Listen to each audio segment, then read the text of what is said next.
Welcome to Indarap Srinivasarao YouTube channel. ఈరోజు మనము ఈ వీడియోలో జనరల్గా రైతు సోదరులు చేస్తున్న తప్పులు, వ్యవసాయంలో రైతు సోదరులు ముఖ్యంగా చాలా వరకు మనము వ్యవసాయం చేసేటప్పుడు, అంటే ముఖ్యంగా కూరగాయల సాగు చేసేటప్పుడు స్టార్టింగ్ నుండి విత్తనం పెట్టినప్పటి పంట వచ్చే వరకు మనము చాలా జాగ్రత్తగా అన్ని రకాలుగా చేసుకోవాలనుకుంటాం. బట్ కొన్ని కారణాల వల్ల ఎన్నిసార్లు అనుకున్నా, ఎంత మనం జాగ్రత్త తీసుకున్నా ఏదో ఒక కొన్ని పొరపాట్లు చేస్తుంటాం. ఆ పొరపాట్లే మన పంటను నష్టపరిచే అవకాశం ఉంటుంది. ఆ పొరపాట్ల వల్లే మనం పంటలో చాలా వరకు మంచి దిగుబడి తీసుకోలేకపోతాము, పంట నష్టపోయే అవకాశం కూడా ఉంటుంది. కాబట్టి ఈ వీడియోలో రైతు సోదరులు చేస్తున్న తప్పులు, రైతు సోదరులకు ఎదుర్కొంటున్న సమస్యలు, వాటిని మీరు ఎట్లా ఓవర్కమ్ చేయాలి, ఎటువంటి జాగ్రత్తలు తీసుకోవాలనేది ఒకసారి ఈ వీడియోలో డిస్కస్ చేద్దాం. ఈ వీడియోలో చెప్పినవన్నీ ప్రతి రైతుకు తెలిసి ఉంటుంది. బట్ ఏదో ఒక టైంలో, ఏదో ఒక సమయంలో అది మర్చిపోవడం వల్ల కానీ, లేదా దొరకకపోవడం వల్ల కానీ, గుర్తులేకపోవడం వల్ల కానీ, ఏమవుతుంది, ఏం పెద్ద ఇబ్బంది దానివల్ల అని, నిర్లక్ష్యం వల్ల కానీ, ఏదో ఒక కారణంతో అవి సరిగా పాటించకపోవడం వల్ల, వాటిని మన ఫీల్డ్లో ఇంప్లిమెంట్ చేయకపోవడం వల్ల రైతు సోదరులు నష్టపోవడం జరుగుతుంది. కాబట్టి ఈ వీడియో ఎవరైతే కూరగాయలు సాగు చేస్తున్నారో రైతులు కంపల్సరీగా స్టార్టింగ్ నుండి ఎండింగ్ వరకు పూర్తిగా వీడియోని చూడండి. మీకు ఇటువంటి వీడియోలు కావాలంటే కంపల్సరీ లైక్ చేయండి. కింద సబ్స్క్రైబ్ బటన్ ఉంటుంది, రెడ్ కలర్, సబ్స్క్రైబ్ చేసుకోండి. కింద కామెంట్లు అడగండి, మాకు ఇటువంటి వీడియోలు చేయండి, ఇంకా ఏ పంటలపై వీడియోలు కావాలి, అన్ని డీటెయిల్స్ ఏం కావాలి అది మీరు కంపల్సరీ అడగడానికి ప్రయత్నం చేయండి. సో ముఖ్యంగా ఏంటంటే, రైతు సోదరులకు కంపల్సరీగా విత్తనం పెట్టినప్పటి నుండి మార్కెట్కు తీసుకెళ్ళి మన సరుకు అమ్మే వరకు మనకు చాలా ఇబ్బందులు ఎదుర్కొంటుంటారు. రైతు స్థాయిలో చాలా ఇబ్బందులు. అవి చాలా వరకు బయట ఎవరైతే కస్టమర్స్ ఉంటారో, బయట వేరే ఇతర వరకు అది అంత తెలియదు. ఎవరైతే ప్రత్యక్షంగా రైతు కూడా వ్యవసాయంలో సొంతగా వ్యవసాయం చేస్తూ సొంతగా వ్యవసాయంలో దిగుతాడో అప్పుడే ఆ రైతుకు అటువంటి ఇబ్బందులు, అటువంటి మనము ఎటువంటి ఇబ్బందులు ఫేస్ చేస్తాడు, ఎటువంటి సమస్యలను ఎదుర్కొంటాడు అనేది తప్పకుండా ఆ రైతుకు మాత్రమే తెలిసి ఉంటుంది. కాబట్టి కంపల్సరీగా ఫస్ట్ స్టార్టింగ్ మనం చూసుకున్నట్లయితే ఫస్ట్ ఫైనాన్షియల్, అంటే మనకు పెట్టుబడి, ఆర్థికంగా రైతు అనేది మనం ఏ పంట వేసినా, వ్యవసాయం చేసినా, కూరగాయల సాగు చేసినా ఆర్థికమైన లావాదేవీలు అనేటివి చాలా ఇంపార్టెంట్ ఫైనాన్షియల్గా. అయితే ఇక్కడ ఏమవుతుందంటే, ఒక ఎకరం బీర సాగు లేదా ఒక ఎకరం కాకర సాగు ఏదో ఒక పంట పెడతాం. మనం పెట్టినప్పుడు ఆ పంటకు స్టార్టింగ్ నుండి ఎండింగ్ వరకు 1,50,000, 2 లక్షలు, 3 లక్షలు అప్రాక్సిమేట్ పంటని బట్టి మనకు ఆదాయం, అంటే మనకు పెట్టుబడి అనేది వచ్చే అవకాశం ఉంటుంది.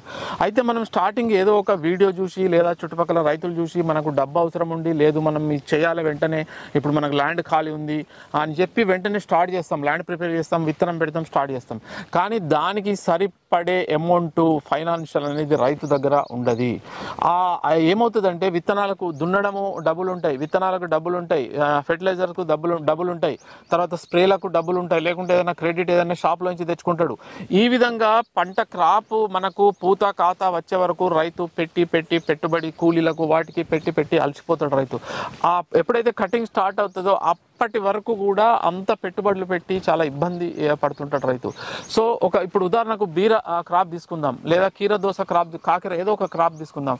బీరం తీసుకున్నట్లయితే ఇందులో ఈ విధంగా అన్ని పెట్టుబడులు పెడతాం, అంతా బాగానే వస్తుంది. కటింగ్ స్టార్ట్ అవుతుంది. కటింగ్ స్టార్ట్ అయిపోయిన తర్వాత మనకు ఫ్రూట్ ఫ్లై సమస్య అనేది వస్తుంది. ఎగ్జాంపుల్ చెప్తున్నా, ఆ ఫ్రూట్ ఫ్లై సమస్యకు ఫెరమెంట్ ట్రాప్స్ పెట్టాలి, ల్యూర్స్ పెట్టాలి. ఆ ల్యూర్స్ ఒక ఎకరాన 40 నుండి 50 పెట్టాలి. అవి కావాలంటే మనకు ఒక 50, 60, 100 ఈ విధంగా ఒక్కొక్కటి ఉంటుంది. ఆ ల్యూర్స్కు మనకు 4,000 నుండి 5,000 మనకు పెట్టుబడి అంటే అయ్యే అవకాశం ఉంటుంది ప్రైజ్. అప్పుడు ఆ ఫ్రూట్ ఫ్లై అది దానికి సంబంధించిన ల్యూర్స్ తెప్పియడానికి రైతు దగ్గర డబ్బులు ఉన్నాయి. లేదు ఇదే కాదు, ఏదైనా ఒక మంచి ఫంగిసైడ్ స్ప్రే చేయాలి. అప్పటి వరకే ఫంగిసైడ్లు, ఇన్సెక్టిసైడ్ స్ప్రే చేస్తుంటాడు.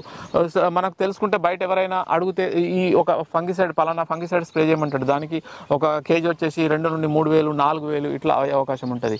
ఆ టైంలో డబ్బులకు ఇబ్బంది పడుతుంటారు. అప్పుడు లోకల్లో వెళ్తాం, ఏదో ఒక తెల్లదోమకు, పచ్చదోమకు ఏదో ఒక మందు తెస్తాం, స్ప్రే చేస్తాం, దాంతో కంట్రోల్ కాదు. ఈ విధంగా కంట్రోల్ కాకపోవడం వల్ల మనకు దిగుబడి, పంట సరిగా రాకపోయి నష్టపోయే అవకాశం ఉంటుంది.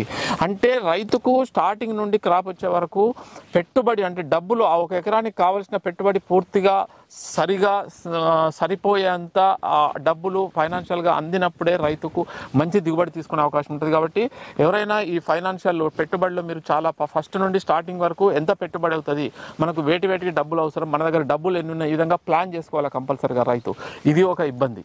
సో నెక్స్ట్ వచ్చేసి మనకు మార్కెటింగ్ అనేది చూసుకోవడం రైతు. ఇప్పుడు ఏదో వీడియో చూసి ఎవరో చెప్పడం, ఒక 2 ఎకరాల బీర వేస్తా సార్, 4 ఎకరాల బీర వేస్తా, 1 ఎకరం బీర వేస్తా, ఈ విధంగా అనుకుంటాడు. కానీ వేసిన పంట పంటను వేసిన బీర కాకెర ఏ పంట వేస్తారో అది ఎక్కడ అమ్మాలి, ఏ మార్కెట్లో అమ్మాలి, ఆ మార్కెట్లో ఈ పంట ఎక్కువ వస్తుందా తక్కువ వస్తుందా, మన ఫీల్డ్ చుట్టూ మన చుట్టుపక్కల ఉన్న విలేజ్లలో ఈ పంటలు ఎక్కువ వేస్తున్నారా రైతులు, మరి మార్కెట్లో ఎప్పుడు ఎక్కువ వస్తుంది ఎప్పుడు తక్కువ వస్తుంది, ఇది మార్కెటింగ్లో ఏ రేటు, మనకు ఇక్కడ ఒక ఎకరం వేస్తే ఎన్ని క్వింటాలు టన్నులు వెళ్తుంది, ఏ మార్కెట్ ఎంత దూరం ఉంది, అక్కడ ఎంత అమ్మగలుగుతాడో అక్కడ మార్కెటింగ్ ఏజెంట్ ఏ రేటుకి అమ్మగలుగుతాడు, ఇవన్నీ ఐడియా తీసుకొని ఇవన్నీ ఆలోచించి మనం వేసినా ఏముంటుంది సార్ అది లాభం రాకపోవచ్చు, అది చెప్పలేము. మీరు అన్నీ 100% కరెక్ట్ వాస్తవం, కానీ మినిమం జాగ్రత్త అనేది మనం తీసుకోవాలి. ఎందుకంటే ఇందులో నష్టపోయినా లాభం వచ్చినా దానికి బాధ్యులము రెస్పాన్సిబుల్ మనమే. కాబట్టి కంపల్సరీగా మినిమం మీరు ఆ నాలెడ్జ్ అవగాహన అనేది కంపల్సరీ. మార్కెటింగ్ గురించి తెలుసుకోండి, మార్కెటింగ్ గురించి తెలుసుకొని మార్కెట్లో రీసెర్చ్ చేసి మార్కెట్లోకి వెళ్ళి లేదు రైతులను అడిగి ఆ కమిషన్ ఏజెంట్లతో మాట్లాడి కొంత మీరు అవగాహన చేసుకొని అప్పుడు మీరు ఏదైనా పంట వేసేటప్పుడు వేయండి. అంటే ఇది నాలెడ్జ్ అనేది మార్కెటింగ్ కూడా ఉండాలి. అండ్ మూడోది వచ్చేసి మనకు వీటిలో మనకు ఈ ఫస్ట్ ఫైనాన్షియల్ అయింది, తర్వాత నెక్స్ట్ మార్కెటింగ్, తర్వాత వచ్చేసి సస్యరక్షణ చర్యలు. అంటే మనము ఈ పంట వేసినప్పటి విత్తినప్పటి లాస్ట్ పంట వచ్చే వరకు సస్యరక్షణ చర్యలు అంటే ఎరువులు ఫెర్టిలైజర్స్ ఇచ్చే ఎరువుల మీద, తర్వాత స్ప్రేల మీద, ఆ పంటలో వచ్చే రోగాలు వ్యాధులు డిసీజ్ ఏమేమి వ్యాధులు వస్తాయి వాటికి ఏ మందులు స్ప్రే చేయాలి, ఏ ఇన్సెక్టిసైడ్లు స్ప్రే చేయాలి, ఏ ఫంగిసైడ్లు స్ప్రే చేయాలి, ఎరువులు ఎప్పుడెప్పుడు ఇవ్వాలి, ఎటువంటి ఎరువులు ఇవ్వాలి, వీటిపైన పూర్తిగా అవగాహన చేసుకోవాలి. విత్తనాలు ఎటువంటి రకం విత్తనాలు వేయాలి, ఏ విత్తనము ఏ ఏరియాలో బాగొస్తుంది, ఆ విత్తనము ఎటువంటి రకం అంటే వైరస్ను తట్టుకుంటుందా లేదు దిగుబడి బాగొస్తుందా, ఈ టైంలో అంటే ఈ రైతులను అడగడం కానీ ఇటువంటి వీడియోలు చూడడం కానీ లేదా ఎవరినైనా అడగడం, ఇటువంటి మార్కెటింగ్లో అడగడం కానీ షాప్ వాళ్ళని ఏదో ఒకటి మీకు ఉన్న రిసోర్సెస్ చుట్టుపక్కల ఏవైతే రిసోర్సెస్ ఉంటాయో అంటే ఎటువంటి అవకాశాలు ఉంటాయో ప్రతి ఒక్క అవకాశాన్ని ఉపయోగించుకొని మీరు ఎంక్వైరీ చేసుకోవాలి. ఆ విధంగా ఫస్ట్ స్టార్టింగ్ మనం ల్యాండ్ ప్రిపేర్ చేసినప్పటి నుంచి ఫస్ట్ ఏ పంట వేయాలనేది మీరు డిసైడ్ చేసుకోవాలి.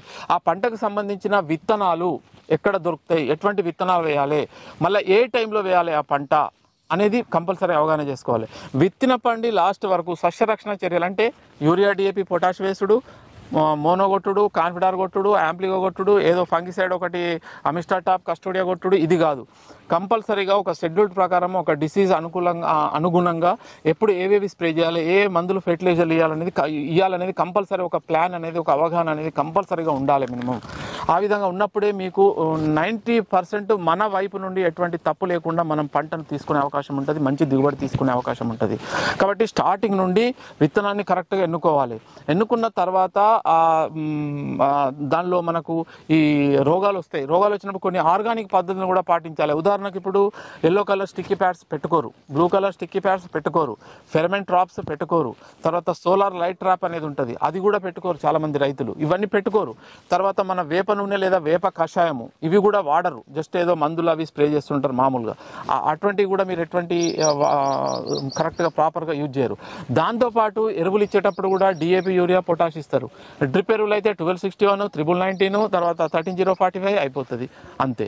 కానీ కంపల్సరీగా దాంట్లో మెగ్నీషియం అవసరం ఉంటుంది, మెగ్నీషియం సల్ఫేట్ వాడాలి, కాల్షియం నైట్రేట్ వాడాలి, బోరాన్ వాడాలి, సల్ఫర్ వాడాలి, తర్వాత మైక్రో న్యూట్రియంట్స్ వాడాలి, తర్వాత హ్యూమిక్ యాసిడ్ వాడాలి, సీవీడ్ వాడాలి, పంట గ్రోత్ లేకుంటే గ్రోత్ ప్రమోటర్స్ వాడాలి.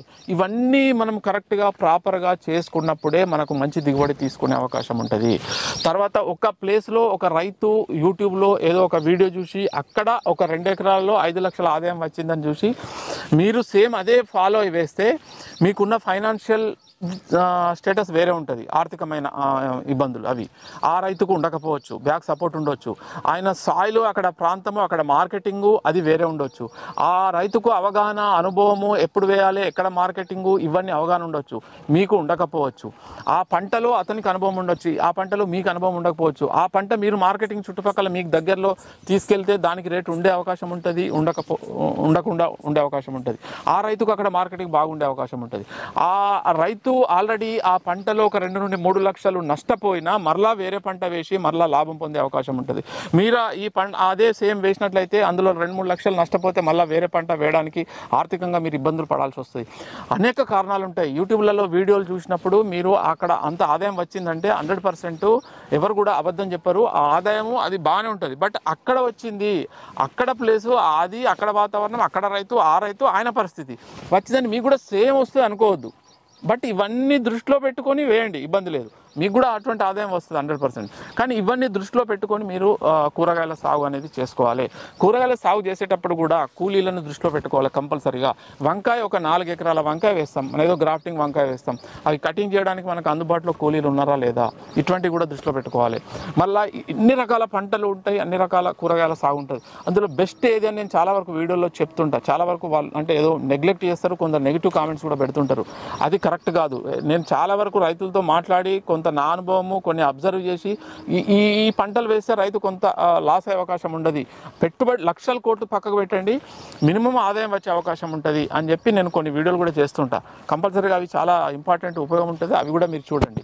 సో ఇంకా ఏంటంటే కొంత మీకు అంటే వీడియోలు చేయలేకపోతున్నా ఏంటంటే విత్తనాలు ఎటువంటి వెరైటీ విత్తనాలు కంపెనీలు ఉన్నాయి, ఏ విత్తనాలు వేయాలి, వాటికి సంబంధించినవి, బీరోలో ఎటువంటి విత్తనాలు ఉంటాయి, హైబ్రిడ్ కాకరలు ఎట్లుంటాయి, వంకాయలు ఎన్ని రకాలు ఉంటాయి, ఇవన్నీ డీటెయిల్స్గా చేయాలనుకుంటా. బట్ సమయాభావము అనేక కారణాల వల్ల చేయలేకపోతున్నాం.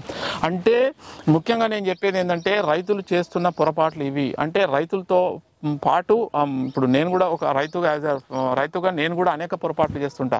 ఆ పొరపాట్ల నుండి నేను చూస్తున్న రైతులు, మాట్లాడుతున్న రైతులు, వాళ్ళ అనుభవాల నుండి, నా అనుభవం నుండి ఇటువంటి పొరపాట్లు రైతులను మనం చేస్తుంటాం. కాబట్టి ఇవి అయినంత వరకు తక్కువ 90% వరకు మనం తప్పులు మన వల్ల తప్పు జరగకుండా చూసుకున్నట్లయితే మనకు మినిమం ఆదాయం అనేది వచ్చే అవకాశం ఉంటుంది వ్యవసాయంలో. సో వ్యవసాయం అనేది కంపల్సరీగా, ముఖ్యంగా కూరగాయల సాగు అనేది ఎన్ని జాగ్రత్తలు ఇప్పుడు ఈ వీడియోలో చెప్పిన పూర్తి జాగ్రత్తలు తీసుకొని చేసిన వాతావరణం మీద ఆధారపడి ఉంటుంది. వాతావరణం కనుక సహకరించకపోతే, వాతావరణం ప్రతికూలంగా ఉంటే ఒక్కొక్కసారి ఎన్ని మందులు స్ప్రే చేసినా డిసీజ్ అనేటివి కంట్రోల్ కావు. అందుకని కంపల్సరీగా ఒక్కొక్కసారి నష్టపోయే అవకాశం కూడా ఉంటుంది. వాటన్నిటికీ సిద్ధమయ్యే మనం కూరగాయల సాగు అనేది చేసుకోవాల్సి ఉంటుంది. సో ఇది రైతులు చేస్తున్న తప్పులు, మనం తీసుకోవాల్సిన కొంత జాగ్రత్తలు ఇవి నేను వీడియోలో చెప్పిన. ఇందులో ఏమైనా మిస్ అయి ఉంటే మీరు కింద కామెంట్ పెట్టండి, నేను దానికి ఆన్సర్ ఇస్తా. ఇంకా ఇటువంటి టైప్ వీడియోలు ఏమైనా, ఇటువంటి రకమైన వీడియోలు కావాలంటే కింద అడగండి, సార్ ఇటువంటి వీడియోలు చేయండి అని. తప్పకుండా దానికి మీకు వీడియోలు చేయడానికి ప్రయత్నం చేస్తా. సో ఇది ఈ వీడియో చూసిన రైతు సోదరులందరికీ ధన్యవాదాలు.